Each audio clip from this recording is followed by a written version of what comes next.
Hello all and welcome back to my channel. I'm sure a lot of you were expecting the next video to be another indie cartoon countdown, but I had to discuss this first. And I'm already expecting some of you in the comments to tell me how late I am to the party, but stick with me on this. Sonic the Hedgehog, one of the great— Bro, you already did this joke. Moving right along. Sonic the Hedgehog. The little movie that thought it could, was quickly told no it couldn't, went off to reinvent itself, and ended up shattering all expectation. Inarguably the franchise that broke the video game movie curse. And yes, you could argue that Detective Pikachu did it first, but notice I said franchise. I don't see no Detective Pikachu too. Oh, good for them. The history of the Sonic movie franchise itself is like a beautiful underdog story. Who doesn't love a good underdog story? No one had faith in a live-action CGI Sonic movie franchise, let alone a single Sonic movie. And after the infamous first look at Sonic, it seemed the movie was dead on arrival. But no, they took that criticism, persevered, and here we are, 3 movies and a spin-off TV series later.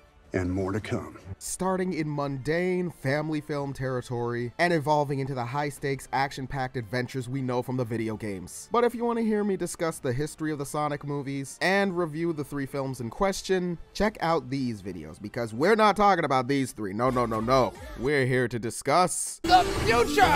Alright. Mainly about the 4th upcoming film, appropriately named Sonic the Hedgehog 4. Or is it? Since this past spring, there have been tons of leaks, rumors, and announcements regarding the Sonic movie franchise. And that's what we're here to talk about today. Shout out to Toon Mania 25. I didn't forget ya. But before we get into the he said, she said about Sonic 4, if you do indeed enjoy my content and want to see more of it, whether it be my cartoons, my reviews, or Sonic-related content like this, please like the video, comment other things you'd like to see me do, and subscribe to my channel. Your support makes a world of difference. First off with the news, and probably the most obvious, Paramount is considering several spin-offs for the Sonic franchise. Again, not at all surprising. At the start of the years, the Sonic movie franchise had crossed into the billion-dollar mark. There ain't no stopping this gravy train. Spin-off films and TV shows were inevitable. I just hope they've learned from Knuckles. Everyone's got their desires, but the most likely outcome to all of this would be a solo Shadow spin-off. Place your bets here on whether it's a TV show or a movie. I think it'll be a movie, or at least I hope it is. Much like Sonic 2 with Knuckles, Sonic 3 beautifully reinvented the character of Shadow. No longer is he edgy Hot Topic Sonic, but an all-powerful anti-hero with so much depth and one of the saddest backstories in all of video games. And he's just so super cool looking. And if I were to guess what the spin-off would be about, for one thing, it'd likely take place during the events of Sonic Movie 4, and will be a full-on readaptation of the story from the Shadow the Hedgehog game. Shadow's got amnesia and is haunted by visions of Black Doom, and he's got to retrace his steps to find himself. Perhaps with some aid here and there, who knows. And I'm sure the more cost-effective option would be to pair him up with a human to help him out. And if any Sega or Paramount representatives are listening right now, I've got some suggestions. Have the human be Randall. And from the jump, they're untrustworthy of one another, with Shadow technically being a fugitive from Gun, and Randall being a gun soldier. But from there, you have Shadow meet JoJo, and then some of his humanity returns to him. He befriends a sweet little girl, reminding him of a feeling, a certain someone he lost many moons ago. The pieces are slowly reforming back. Then of course hijinks ensue, Randall and he form a bond, Gun will probably want to lock Shadow back up, Randall sticks up for him, he and Shadow both end up enemies of Gun, then they take it on the lam. You perfectly set him up for more adventures right there. And eventually meeting back up with Team Sonic in Sonic 5, or 6, or 7. If you're gonna adapt Black Doom to the universe, that may fetch you a pretty penny. This is why I'm prepared with a solution. Black Doom isn't CG. The Black Arms aren't CG. Make them puppets. Call up the Creature Shop and work your magic. I don't know. Creature Kid even. And if Randall and his family are a no-go for a subplot, one more idea, this would be a perfectly good time to introduce Rouge the Bat. Think about it. While most people try to talk Shadow down or straight up throw hands, Rouge is probably the most understanding of his mistrusting nature. And I mean, retracing all your steps mentally will get lonely. Shadow's gonna need some company, and it'd be easier for him if his companion ended up being someone who looked like him. Also, the movie series just needs more female representation, as well as more villains. As I've stated in another video, Rouge isn't the textbook definition of a villain. but she suits the role of a foil very nicely. Pat, Josh, this is your chance. But these are just ideas. The Shadow movie spinoff is a rumor. We shall see what happens. Switching gears back to actually talking about Sonic 4, let's quickly recap the first credit stinger from Sonic 3. During a race, Sonic overclocks it on the speeds, leaves Knuckles and Tails in the dust, and ends up in New York. Okay. Yeah, I overshot the finish line. As he's trying to figure out a way back to Green Hills, we notice a beam of lightning somewhere in the background. The smoke clears, and we see Metal Sonic. He slowly approaches from the back, fires up a laser gun, and blasts Sonic into nothingness.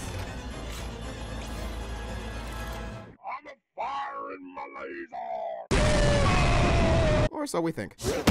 And let's just stop here to admire how beautiful he looks. I really don't get the complaints that they MCU-ified him. So he's got a few more visible panels on the face. And personally, I didn't notice until people pointed it out. I just thought, damn, they really pulled the models straight from the game. And it's still such a surreal thing to see this completely accurate Metal Sonic standing next to the movie design of Sonic. Really, I'm still shook from the entire stinger in general, but let's continue. Sonic's ready and raring to square up with his metal clone. Then a ton of other red glowing eyes emerge from the darkness. Metal Sonic didn't come alone, which I don't think this has ever been a thing in the games, but it's pretty cool. They all lunge in, ready to attack. Then from stage right, boom, bam, pow! A Pico Pico hammer starts decimating the robot horde. The hooded figure wielding said hammer stands before Sonic, unmasks herself? It's Amy, she looks so cute! Initially, I had a feeling that Amy would be the stinger for Sonic 3, but Metal Sonic? Oh my god. Both Amy and Metal Sonic coincidentally make their debut in the games in Sonic CD. Now you got them both in the credit stinger of Sonic 3. You know what that means? Time travel! Sonic CD still to this day is regarded one of the best games in the franchise. The level design, the boss fights, the soundtrack. This movie is going to be insane. So much so that there's a rumor that Sonic 4 isn't even going to be called Sonic 4. According to the hit or miss movie news source Daniel RPK, Paramount and the Sonic movie team are considering making Sonic 4 Sonic CD, which is both a hilarious idea but a very confusing one. There was a console way back when called the Sega CD. Ipso ergo, it makes sense that the latest Sonic game was just going to be called Sonic CD. Calling a movie Sonic CD, I don't know about it. But if the team behind it are that dedicated to adapting the story of Sonic CD, I wouldn't be too mad about it. And the game in and of itself has got so much going on. In the game, Sonic's got to stop Robotnik from conquering a magical planetoid called Little Planet. They are both racing to collect the magical time stones. Shut up. If Robotnik wins, he'll be able to roboticize the entire planet and take control. In a singular level, Sonic has to travel to 3 alternate timelines: past, present, and future. And there are several variant good futures and bad futures, all with their own alternate banger soundtracks. The movie may not be a full-on adaptation of the game's story, but the past, present, and future timelines very well might be. As another leak from Daniel RPK suggests, Sonic 4 might showcase a dark timeline, a bad future. And you can see what that would look like in this concept piece for Sonic 3. One that shows Robotnik ruling over the Earth as Emperor, with Metal Sonic right at his side.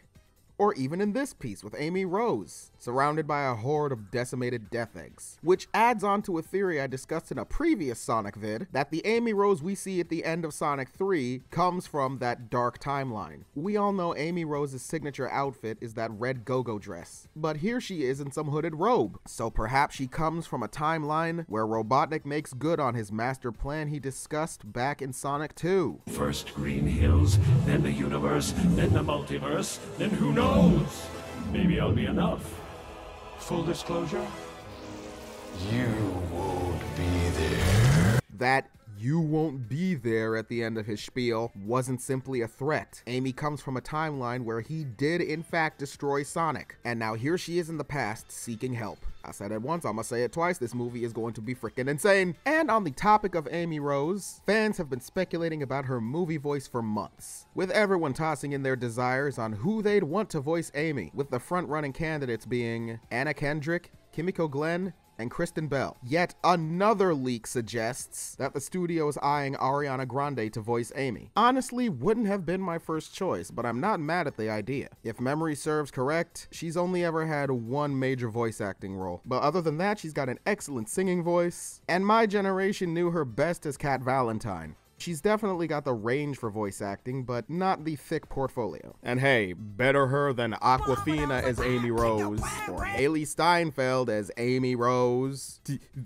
Zendaya as Amy Rose. No disrespect. Amy Rose is so bubbly and full of life. You're gonna need a voice that can hit those highs, especially when she's angry. Moving on from Amy Rose, let's discuss another character whose fate's up in the air, Jim Carrey as Dr. Robotnik. Now, he seemingly made the ultimate sacrifice trying to stabilize the Eclipse cannon and getting vaporized in the explosion, or the implosion. It's hard to tell. He could very well be alive. He could have been teleported to Sonic's world. He could have been teleported to an alternate timeline. The possibilities are endless. But very recently, it was reported Jim Carrey is in talks with Warner Brothers to star as George Jetson in a live-action Jetsons film. What does this have to do with Sonic? Absolutely nothing. But it does mean Jim's still out there. He's still acting. He's not full-on retired yet. So I'd say the likelihood of another Robotnik role is pretty damn good. But when the time comes, no one would be mad if you put Stone in the villain's chair. I'm just saying. While still discussing the issue of cast for Sonic 4, we did recently get a pretty saddening report about the movie. Daniel RPK reported that fan favorite Silver will not be included in the fourth movie. Sonic 4 is shaping up to be a time travel story, and when most Sonic fans think time travel, they think of Silver the Hedgehog's debut in Sonic 06. And since Jeff and the team love to mix and match stories from the games for the movies, it made perfect sense to introduce Silver in Sonic 4. Unfortunately, that doesn't seem to be the case. But I don't think that should be a deal breaker for most people. I mean, we've got Amy Rose, we've got Metal Sonic, we've got the promise of an adaptation of Sonic CD. That's already a pretty big story with a lot happening. Keep in mind though, most of these reports are just rumors, so it definitely could happen, or maybe Silver hadn't crossed their minds yet. We won't know at least until summer next year, I'll predict. This brings us to one final report by Daniel RPK, suggesting that Sonic 4's budget may be double what it was for Sonic 3. That'd be nuts, but it could go one of two ways. Firstly, Sonic 3 cost approximately $122 million. You double that, you got $244 million. $200 million and up, that's the budget of a theatrical animated film in the modern day. There's no chance we're not going to see some off-world shenanigans with Sonic and the gang. Or they just double up on the green screen effects. But I'm seeing Amy going to Team Sonic, seeking their help that takes them back to their galaxy. Tom could come along for the ride, or the fully formed Team Sonic may just go it alone. Perhaps a full-scale invasion of Metal Sonics on Earth? Imagine the epic recreation of fight sequences from the Sonic OVA in live action. The possibilities of what could be are making me drool. I just don't want them to blow their load on effects and characters and sacrifice, a coherent story. And I certainly hope that with this alleged bigger budget, that the support for these movies is still going strong. Because look, if they spend all this money, make a grand follow-up to Sonic 3, an adventure across the galaxy, new worlds, new characters, new action, and then people don't turn up to see it, it could very well be the last Sonic movie. And I want franchises stick around for at least 3 or 4 more movies. But yes, on a positive note, can you imagine the insanity that could come from the future of this movie franchise? If Silver's not going to be in Sonic 4, he could very well be the after-credits stinger. Imagine them eventually meeting back up with Shadow as a much larger threat is coming to Earth. Imagine Metal Overlord in live action. Imagine another epic final battle with What I'm Made Of blasting in the background. Imagine Rouge the Bat joining up with Gun, therefore giving Rockwell a purpose in these movies. Imagine Super Tails and Super Knuckles. Imagine Chaos as the big bad at the end of the road. Dear God, I'm getting heated over what awesomeness could be. But I must calm myself. Everything stated here was a rumor or an alleged leak. We're not gonna know until Paramount, Jeff, Sega, Pat, or Josh, Ben, whomever says something. And they're all pretty good on keeping their lips shut. And hey, whether or not the movie's called Sonic 4, Sonic CD, it could even be called Sonic Boom, I'll be there. Just give me that live action bat. Oh, and Mr. Hess, if you're watching, I'd love to help redesign her. You see, I'm well aware parents groups are gonna friggin' breathe down y'all's necks and say, you know, not with the boobage, so like, you know, we can find a nice middle ground where she can retain her curvaceous figure and personality, but, you know, being respectful to the youngins that are coming to watch. Rant over. If you made it to the end of the video, thank you a bunch. What do you think of all the rumors surrounding Sonic 4? Do you believe any of them? Or am I full of ish? Or do you just plain not care and you feel I wasted your time? Well, head on down to the comment section and let's discuss. Or if you want to go down to the comment section and call me a boob, you're allowed. If you enjoyed hearing me ramble on about Sonic, please like the video, share it with your friends, and subscribe to my channel for more movie discussion, more reviews, and more cartoons. And stay tuned for the third part of the Indie Cartoon Countdown, coming very soon. Until we meet again, friend.